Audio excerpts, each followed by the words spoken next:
Hello, and thank you for joining me again today on the Finding Hope After Loss podcast. Don't forget to subscribe so you don't miss any future episodes.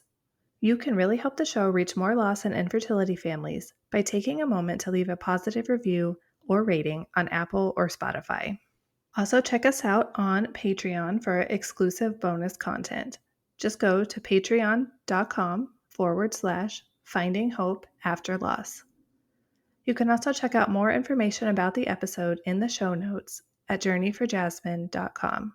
Today, I am talking with Stephanie, who is the mother of 6 children.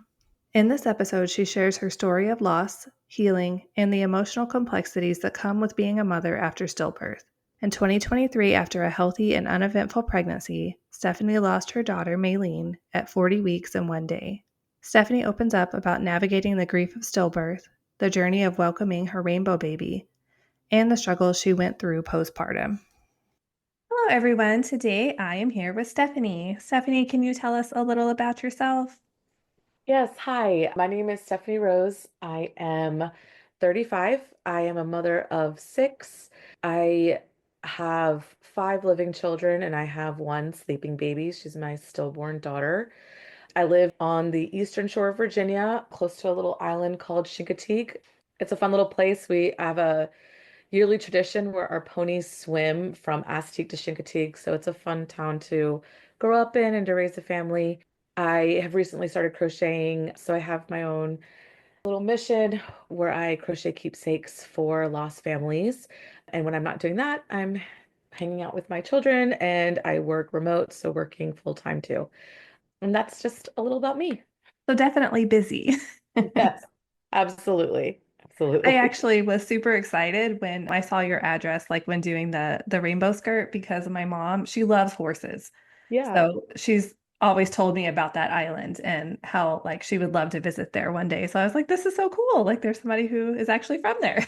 Oh wow, that's so fun. Yeah, so sometimes people know because of like the Misty book, but or if they're like really into horses, because we have a special breed of pony, and because we're so remote, that line really hasn't bred with any other horses, so it's been maintained. But it's super cool. My husband comes from their family. They're called saltwater cowboys. So they're the ones that ride horses to help the ponies cross from Assateague to Chincoteague. Oh, Um, cool. yeah, it's really cool. But it's if you don't, nobody really knows about this area of Virginia unless you kind of know about Chincoteague. So whenever I say we're from Virginia, people always think like we call it mainland, but it's actually closer, it's actually more attached to Maryland than the actual state of Virginia. But Well, I learned a lot about Virginia today. yes, yeah, it's a lot of fun. So anytime you want to visit, we've got a place. Oh, I'm sure that we would love to take you up on that. I will. I mentioned it to my mom, and she's like, "You know somebody there?" Yes, pony penning is in July, so that's a lot of fun. We do a carnival and then, we have a lot of like obviously tourists for that. So they usually swim over in the beginning of July and then they go for auction and you can like purchase a pony. But when you purchase some of them you can actually keep, but a lot of them you just purchase to fund the pony living in the wild, which is I love because then they get to stay in like their natural habitat with their family and then they swim back at the end of July. That is, yeah, that's so cool. Thanks for sharing all that. Yeah. So, do you mind sharing a little bit about your last story? Yeah, so I actually have never experienced infertility until I had this stillbirth, and it was a really shocking, I guess. I guess they're all shocking, but where we hadn't had any like previous losses and all of my pregnancies were healthy and resulted in a living child, my OB and my midwife weren't really looking for anything. So when it happened, and it was so sudden that it was just devastating in that nature. I didn't really have any warning signs. She the night before I actually did my kick counts and she kicked really well, did 10 kicks in her usual like 10 to 15 minutes. Went to bed around like midnight. She did at 11 a.m. And then at 5 o'clock in the morning, I like woke up like with a start and was just like this, I feel really weird. And I even like woke my husband up and I was like, I don't feel her. And I didn't know she was a girl at the time. So just like I told my husband, I was like, this is really weird. Baby usually moves a ton. Like I feel her all day. She's one of like the only pregnancy where I felt baby moving really early. Like like 13, 14 weeks, I could feel her. And she moved consistently all day, very active. So it woke me up from my sleep when like noticed that she wasn't moving. But you kind of, because we never had an issue before, because I never really did the research before, I just, you kind of like, no, maybe she's just really asleep. But by like 9 o'clock in the morning, where she hadn't even like hiccuped, she hadn't done anything. I told my husband, I was like, I think something's wrong. We should go to the hospital. So he came home from work and I didn't, my brain didn't go to like, oh, she's gone. It was just like, something's really wrong. So I'm going to take my hospital bag because even if she's fine, I'm not going to let them send me home. It was a day after her due date. So I'm 40 weeks and 1 day. It was like, I'm just going to tell them, like, look, we've had a scare. Let's just induce and she's ready. So I brought my bag and everything. And when we got to the hospital, because it's a small town, we actually knew personally a lot of the staff that work there. So one of the nurses that was trying to find the heartbeat actually worked with my husband when he first started working when he was 15.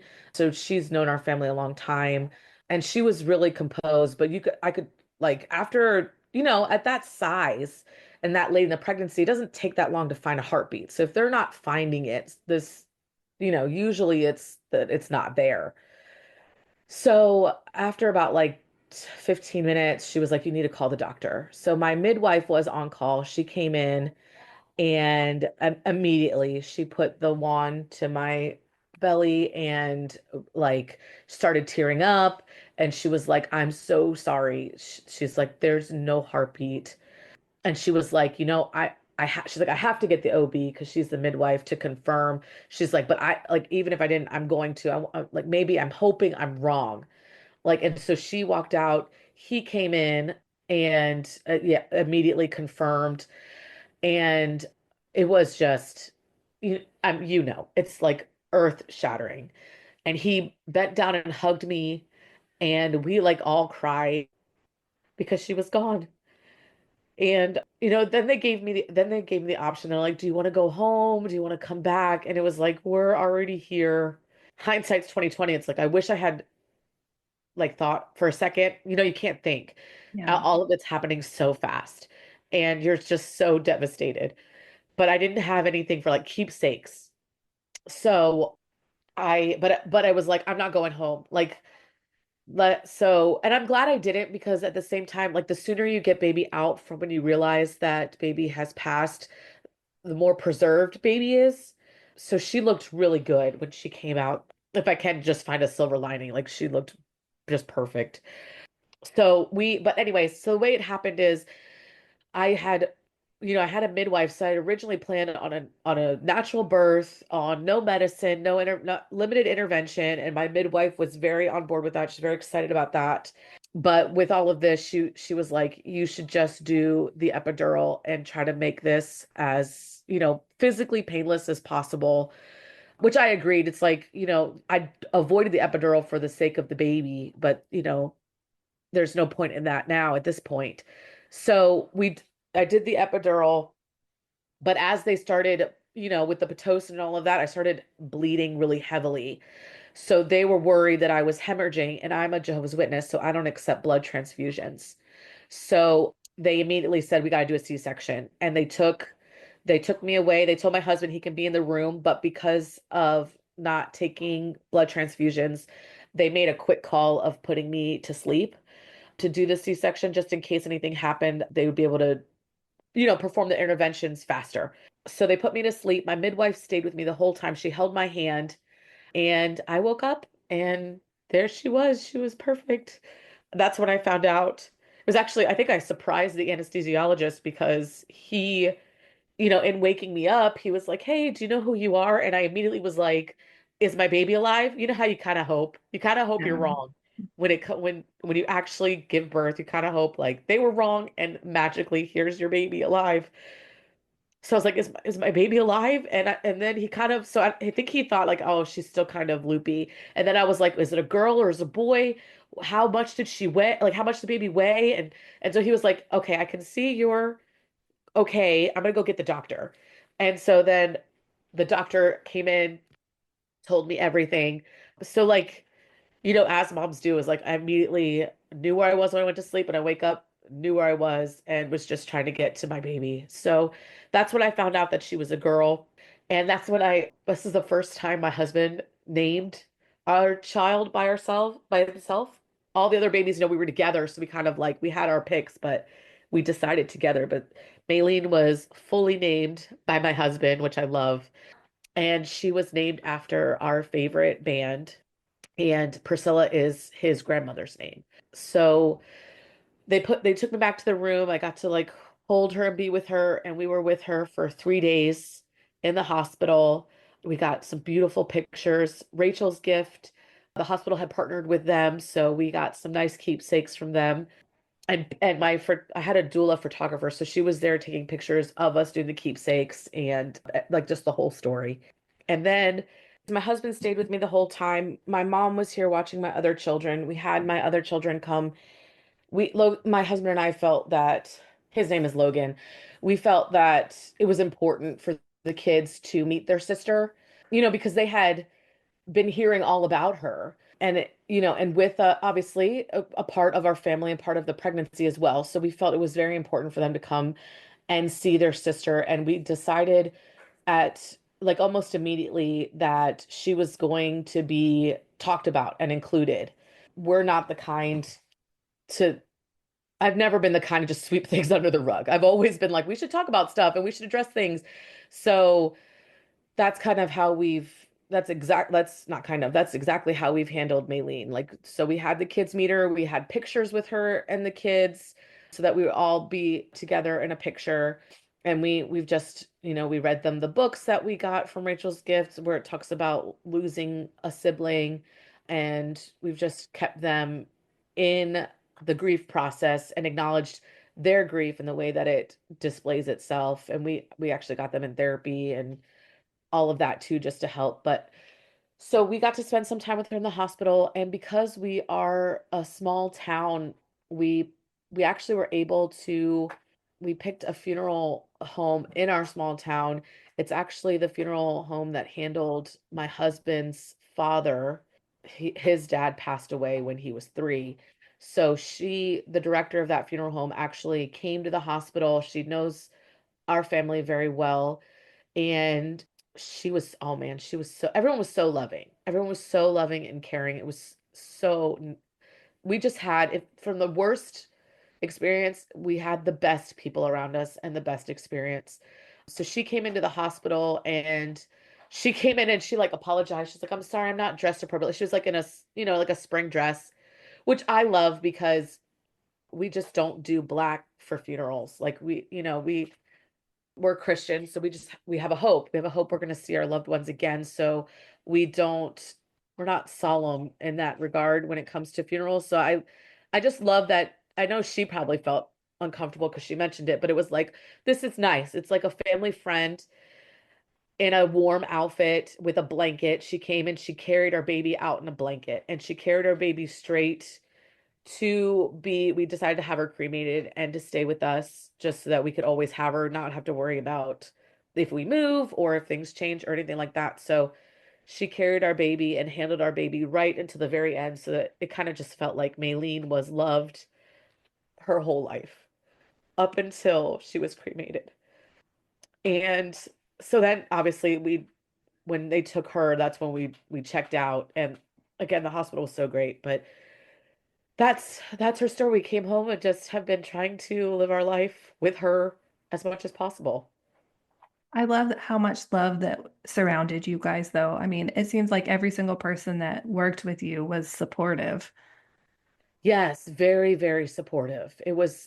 I'm so grateful for it. Wrote an amazing review for the hospital because it really did feel like family. We felt acknowledged. We felt, and we, it's, I mean, I feel for people because you get some hospitals that's very, I guess, I don't know the term. It's very disconnected and disassociated with the experience.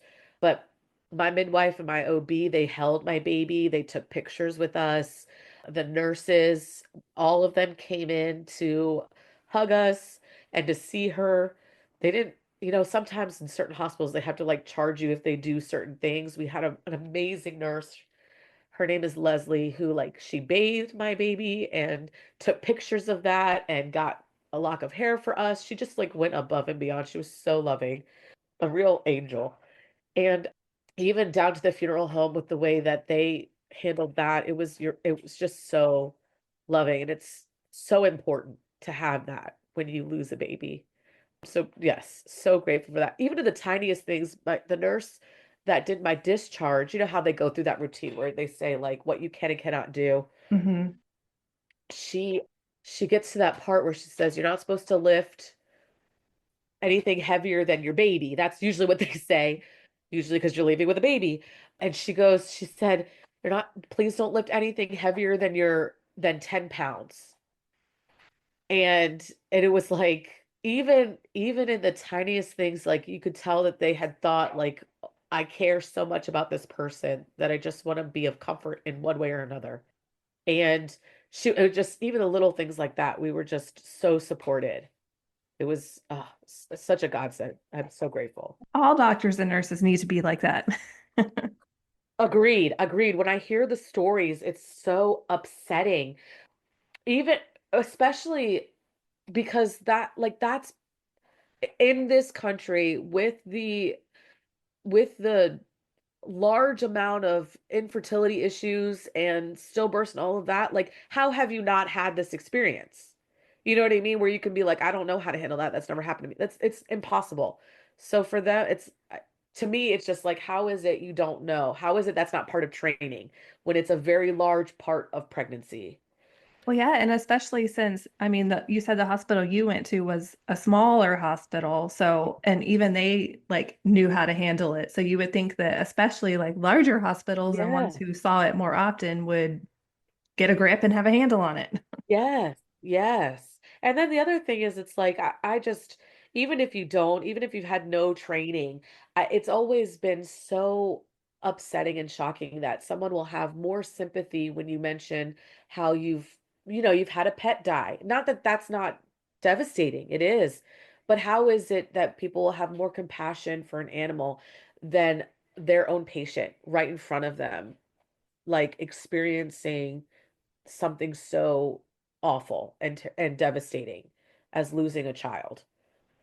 Yeah, it It's almost seems like it's not, I don't know if this is the right word, but like it's not acceptable to yeah, talk about the loss. So like you can't show, I don't know how to like describe what I'm trying to say, but it's, yeah, just kind of goes along with it being a taboo thing to talk about and all that. So they want yeah. to just pretend it doesn't exist or something.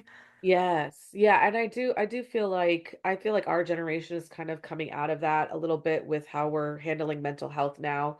So I get that some of the older generation might struggle because they were taught to just sweep it under the rug or not acknowledge it or just move on. But at the same time, it's like you're in birth work and that this is part of birth work. Exactly. Yeah, and you're in healthcare. Even if you're not in birth work, you're in healthcare. You've seen people die at the hospital. Like so that yeah, it's like I don't know why there's not more training on it in school or at least when they're doing their residency because it should be. Yeah, you're right. I mean, I feel like you would at least have to have some kind of training on if a patient dies in Yeah. general. So how is it different the age of the patient? Yes, or breaking the news about getting an incurable disease or something, just all that stuff that I mean, if you want to be in the field, that's part of the field. So, yeah, I there's hoping that with all of this stuff, like with what you're doing, it's just so amazing that more and more people in the healthcare learn and they start adding more and more trainings so that patients are getting the support that they need. So before you had your loss, did you know anybody else who had been through loss or like did you know much about stillbirth? So no, I didn't you hear of people that have had miscarriages. I definitely have had like individuals that I've known, friends and stuff that have had a miscarriage and even like a what is it, neonatal death. But no, I had never, there's nobody that I know in my personal life that had a stillbirth. And you kind of know of it. Like for me, it's like I've heard of the word, but it's never like I've had a doctor talk to me about it or even friends or anybody talk to me about what it is, what gestational age it is, or, how it works out. That was like learning about it while going through it. When you found out that she no longer had a heartbeat, did they prepare you at all for what it was going to be like delivering a stillborn baby? No, no, we really didn't. Yeah, no, it was very just like, let's try to make you as comfortable as possible physically. That's really where a lot of the support was just physical. So, which I kind of get because I mean, I feel like with a midwife, they do a little bit more than just the physical stuff, but I can see why the OB would just be like prioritizing my physical health at this point to make sure that nothing else happens to me because, there's a reason why she passed. And so then they have to kind of contemplate if it's something major going on with me internally that they have to also address. Right, yeah, that makes sense. I was just curious because when I had Jasmine, they kind of, said a little bit to me like, well, she may look different or she may, things like that. But I just think that nothing can really truly Prepare. prepare you for that moment. Yeah. Yeah, agreed. I think the only thing that they said was like obviously that we could have her with us as long as we wanted, that they would bring in a cuddle cot that they had. And then my OB was like, I'm gonna handpick nurses that I want to be with you. So that's how I was able to have Leslie with me all like the whole time that I was there. So, but other than that, no, we really didn't hear too much about like how she was going to look or how it was going to be. But they did say like if we need anything or if we want to talk about anything that they would be available for me to do that. Did you find like going through the postpartum hard? Oh my God, my postpartum was very a part of it was really stressful. I had hired before I knew my baby had passed, I had hired a postpartum doula to help me because I had a they're 15 months apart. So I had like a two almost a 2-year old. And well, I guess that's not almost like a year and a half. It's a year and a half year old. So I had a postpartum doula that I hired to help me because my mom wasn't able to like stay and Maylene is one of five. So I when Maylene passed, I informed the doula that I still wanted to keep her services because a doula helps mom, not so much baby. So I felt like, especially the C-section, she could still be of use with helping with my toddler and helping just with because I have at that time I had a 3-year old almost turning 4 that's on the spectrum and special needs. So, but this doula was terrible. She, I think she was more in like birth work to make easy money, quote unquote, than to actually be supportive. So she breached her contract. Like she said she'd be available and then she wouldn't be available. She said that she's available like day and night, but then she didn't want to come to my house before 9 a.m., which, with a toddler, like toddlers are up at 7. I'm going to need to get her out of the crib, get her into the high chair for breakfast. That's all lifting. And then in her contract, she said she wouldn't drive me around, but she would ride in the car. So I felt like, okay, great. I can ride in the car. If she starts noticing that I'm off, she can help me make sure I get pulled over, keep the kids busy or whatever, help get them in the car seat, all that stuff. But then she started saying, no, I don't do that. She started saying like she only works at 9 to 12. And it's like, ugh, well, so I tried to cancel the contract before she even started working. She wouldn't return my deposit. Then she started telling me that I was being unreasonable because I was grieving and I was taking my grief out on her. She served me with a cease and desist because I wrote a bad review. So just all things that it's like, why, like as a doula, were just appalling. So I had to deal with that in my postpartum. That was like, she served me the cease and desist 4 weeks after my daughter had died and I had birthed her. Oh my gosh. Yeah. So it was just, so that was stressful. My parents, I love, I have a, we, I love my parents. At the same time, though, I do acknowledge that they aren't the support that I need. So, like, my mom only wanted to be here for 10 days. And she was very clear, like, she was not staying longer than 10 days. And I even told her, I was like, I really need you to stay longer. Like, this is the worst experience. And I just need your support. You're my mom. And she flat out was like, no, I need to go home. I have my dogs to take care of. So that really hurt just on a lot of levels. That hurt, like, obviously with our relationship, emotionally, mentally, just like spiritually, a lot of things. So it was just, so I had to deal with a lot of trauma just outside of my daughter and all of that. So it was a tough postpartum, dealing with the grief and then dealing with a lot of like abandonment and stress. Oh, on Um, top of all of that. yeah, yeah. So And it then was. trying to physically recover from a C-section. Yes, it was my first C-section, which is also really hard to like just talk about, just because it's like if I had had one C-section before, the what ifs. What if? But yes, so I'd never dealt with a C-section before and dealing with all of that and not being able to, be my usual mobile self. I've had like my biological father was abusive, so I have like a hyper independence. So it was already really hard to admit like, hey, I need help and to be in a space where I will accept help.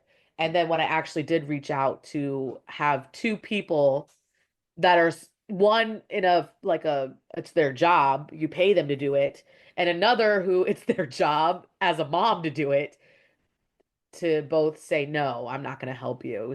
It was really hard. Well, that makes you not want to ask for help again. Yes. I Yeah. mean, yeah, I'm so sorry that happened. Thank you. Yeah, I love my mom, but I have to just, I'm not willing or able to, like, wanting to cut her off, so to speak. So it's just, I've gotten to the point now where it's like, I recognize her limitations and I just have to keep my expectation at that. Yeah. And sometimes that's really hard to learn Yeah. because we want more from them. And then it takes Yeah. a while to realize we won't ever get that from them. Right. Right. Yes. But then did you find that there were other things that helped you get through your grief? Yeah. So that's actually, my doctor had said, like, I went into therapy, which was really helpful. And my therapist did say, like, you should pick up a hobby or spend more time on a hobby. I never had a hobby before. Like, I've always been doing something where I really didn't have time to develop a skill, I guess. So like I was in school and was like 100% in school and got my master's and all of that, and then went straight from that to being a mom and devoted like all my time and energy and loved it to were just 100% mom.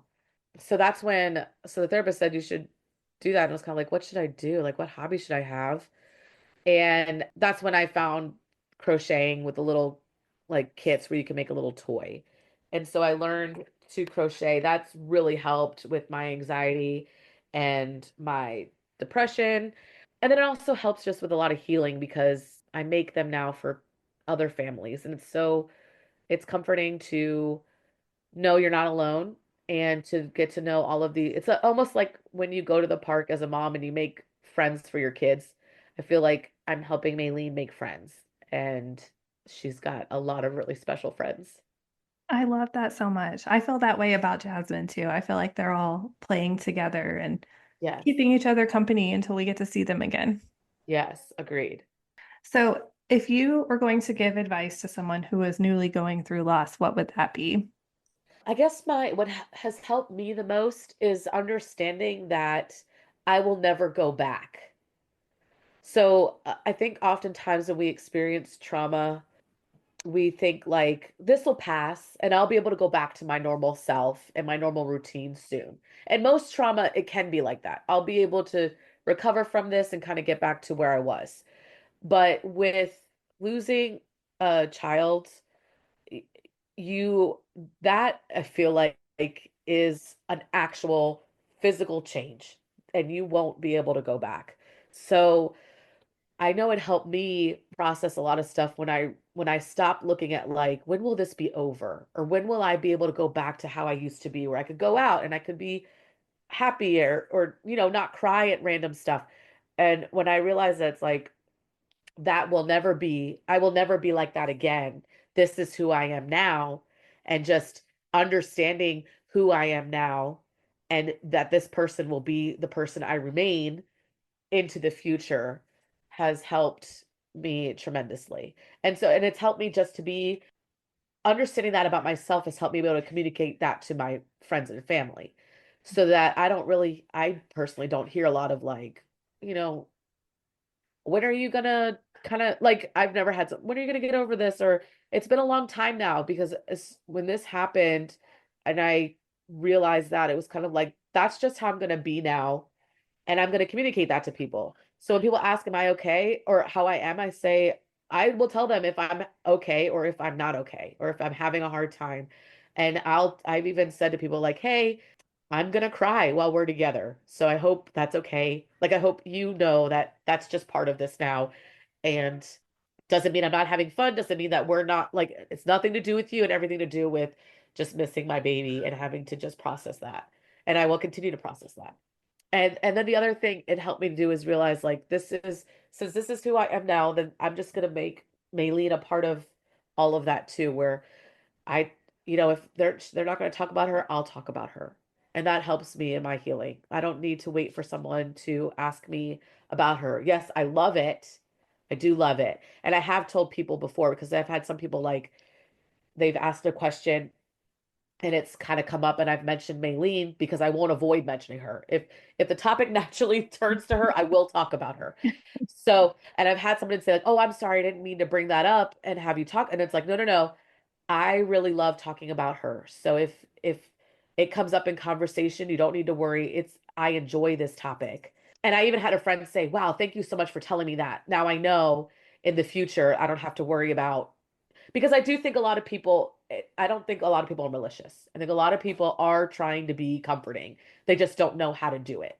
So that's really helped me, just being open in my communication with people and telling them that this is how I'm going to do it and this is how you can support and understanding that this is the new person that I am.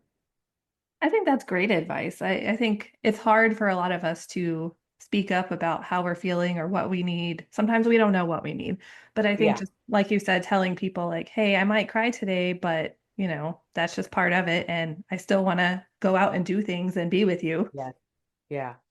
Yeah. Yeah. Because I do feel like a lot of people will say, like, well, I didn't want to invite you. I wasn't sure if you'd be up to it. And they don't realize like that hurts more than if you just invited and I just said, hey, like it might be a little weird, but I do want to do this. Right. Because then Or you I feel might, like abandoned and yeah, forgotten. yes, yeah. And it's all, again, I don't think anyone's malicious. I think they're all trying to do it to be comforting. So it's like, okay, well, I respect you in that. And let me just show you this is how we can comfort somebody in a different way. So how did you know that you were ready to try again after your loss? So I hate saying this, got pregnant by accident. So I I hope I'm not offending. I'm not trying to be rude. Because I don't have infertility issues. I think what happened with Maylene was it was a reaction to COVID. I had COVID while I was pregnant. So that's the only odd thing that happened in my pregnancy. And because some of the reactions you can have to COVID are blood flow issues, I think that that's what happened. So Maylene was a surprise, and now my rainbow baby was a surprise. So we just fell pregnant. So I was not ready. I had planned it out differently. I wanted to be at least a year out from Maylene's birth, and I wanted to try because I wanted to have a boy and just make this pregnancy so different from Maylene, as different as I could, but it just didn't work out that way. So I got pregnant in January in January, and it was very shocking. I had never had implantation bleeding before, so I thought I was having my period, but I had bled for almost not heavy bleeding, but bleeding for like three, 2 weeks, 2.5 weeks, and I was like, this is really odd. So then I took a pregnancy test and it was positive. And of course, because I've never had implantation bleeding before, I was like, oh my God, I'm miscarrying. And that was a whole new, I guess, devastation because I had never miscarried before. And I'd never had, and I was like, oh my God, what's happening to my body where now I'm having all of these issues? But it wasn't. When I went to the doctor, they confirmed with my levels and all of that that it was a pregnancy. Obviously, it was a viable pregnancy that went all the way to term. It was just, I guess, from the C-section, the implantation bleeding. What a whirlwind of emotions there. Yes. Oh my gosh. I think it was one of your videos, but I felt like, oh my gosh, this is exactly how it is because I think I took like 15 pregnancy tests. Like it was just like, I don't believe, to the point where I went to the grocery store and I had gotten like three different brands. And the lady gave me this look, and I was like, I just have trust issues. I was like, I don't. And she was Hey, like, like, no. don't judge me, Yes, cashier. yes, because it was like maybe this brand isn't as sensitive. You know what I mean? Or so, and then I even called so I had a midwife through the hospital, but I had another midwife with another baby when I had a home birth. And I was like, because one of the pregnancy tests, the first one I took, the line to me was very, what is it? Like not very clear. It wasn't bright. It looked like it wasn't there to me. So I sent her a picture of it and she was like, "No, that's a really visible line." So I was like, she's like, "Usually when someone does has this text with me, I have to like squint, I have to enlarge the photo and see." She's like, "I can see the line." And I was like, "Okay." For me, they're usually like really bright. And so, but so yes, it was very like, and then, you every time you go to the bathroom or you don't want to go to the bathroom because you're afraid of what you're going to see. So it was like that. But I was, because of my history and because I know the staff really well, they did see me at 7 weeks, which is not usually how they do it, which is also an issue. But they saw me at 7 weeks. We had a heartbeat at 7 weeks, but still, until you feel the baby move, it's very stressful. And then I had an anterior placenta, first time for that as well. So I didn't feel her move until about 20 or 21 weeks. And then she never was consistent. I got the Count the Kicks app, because after you have one, you do all this research.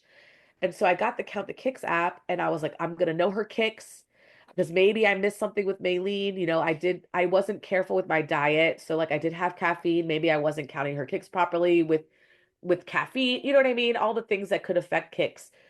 So got the app and I swear to you, I never had a consistent read on it.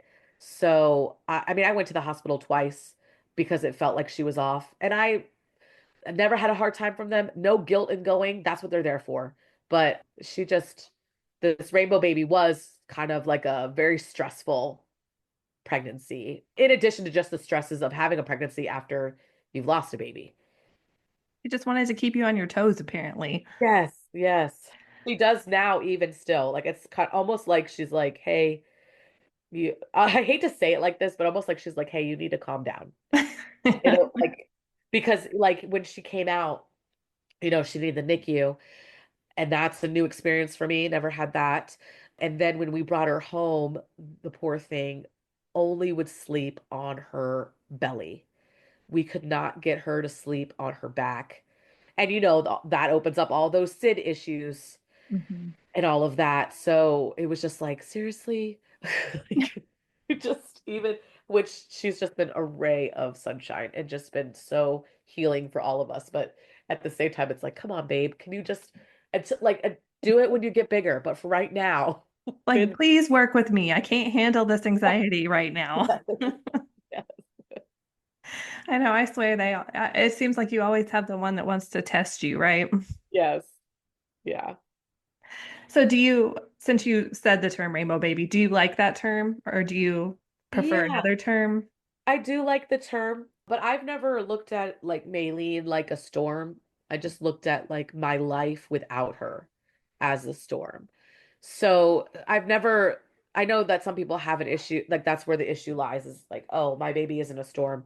So that's why I've always understood that meaning to be the, the rainbow after the storm.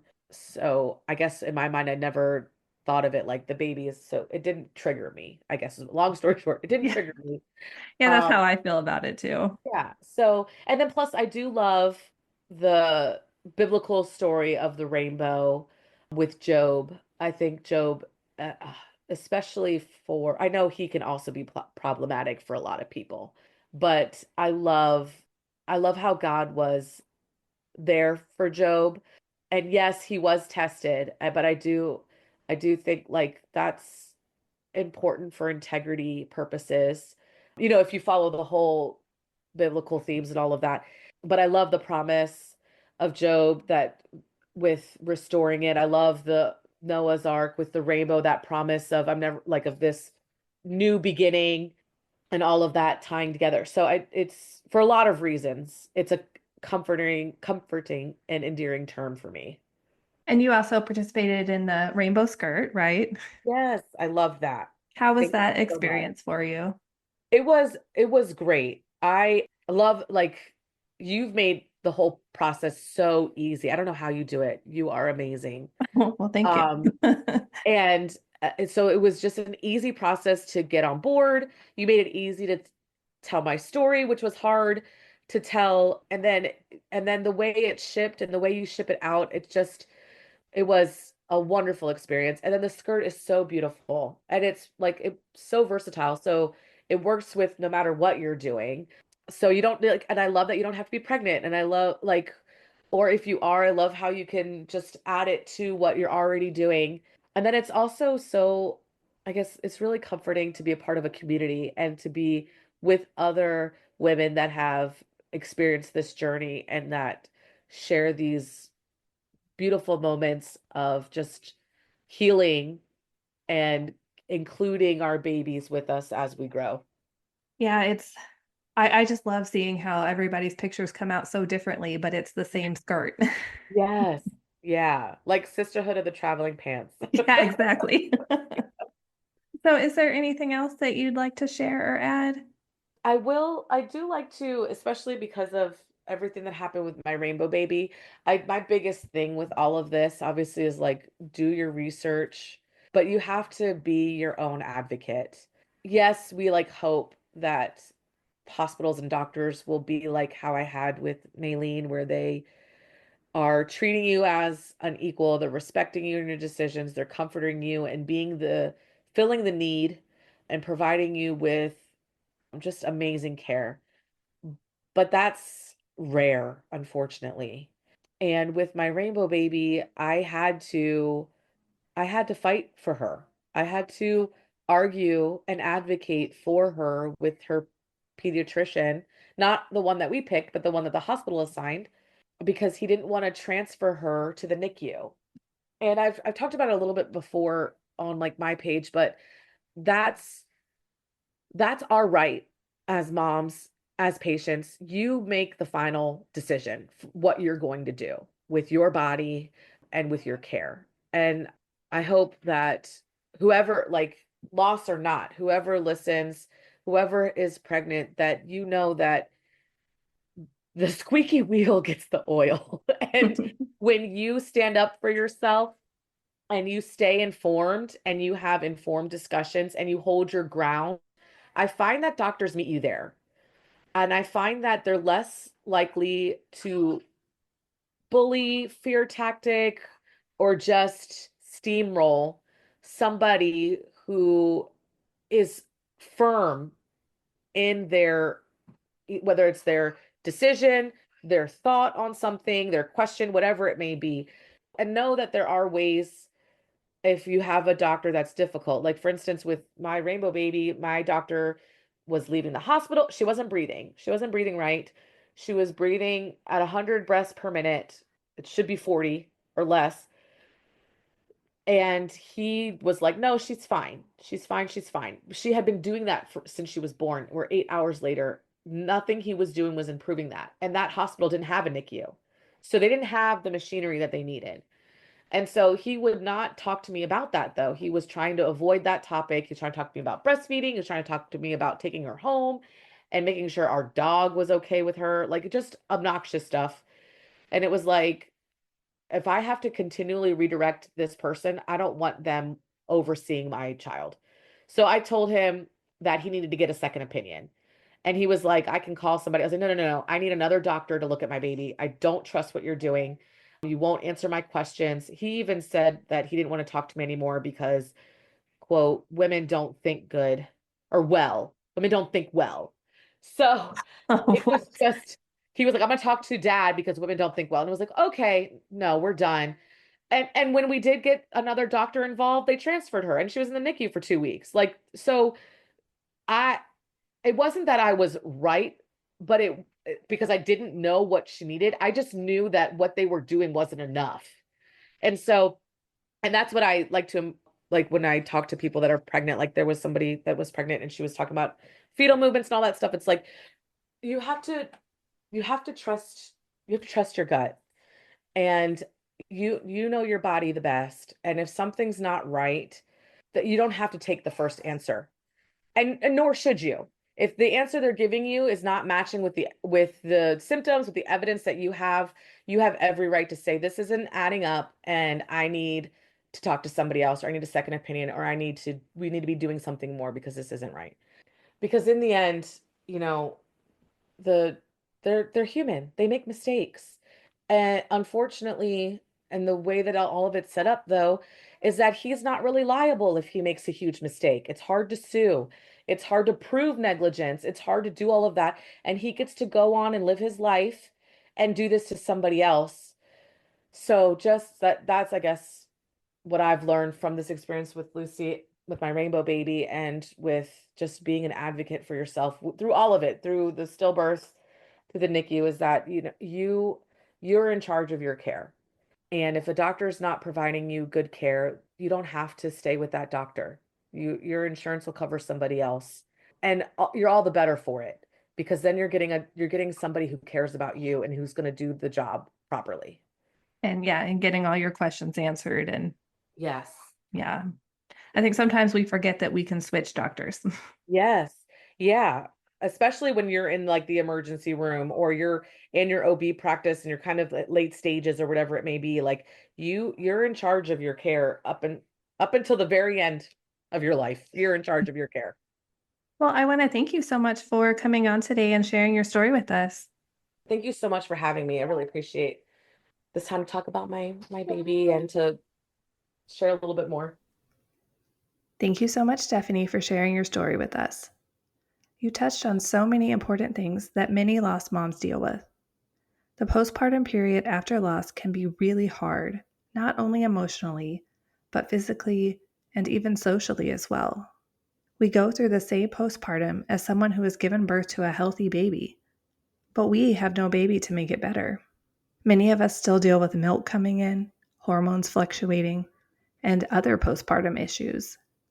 Except now, we also have to add in a giant layer of grief on top of it. Plus, if our family and friends abandon us in our time of intense grief, it all just seems to pile on. So if you know someone who has gone through a loss or who is going through infertility, please check in on them during this extremely hard and vulnerable time. We truly need that support and that comfort. Being silent or saying and doing nothing is worse than saying the wrong thing or doing the wrong thing. All you have to do is let us know you are there if we need you. Sit with us, cry with us, acknowledge our grief. It truly is the best thing you can do for someone who is going through infertility or who has lost a baby. Don't forget to subscribe so you don't miss any future episodes. If you like the show, please take a moment to leave a positive review or rating on Apple or Spotify. Thank you so much for tuning in, and remember, we are all in this together.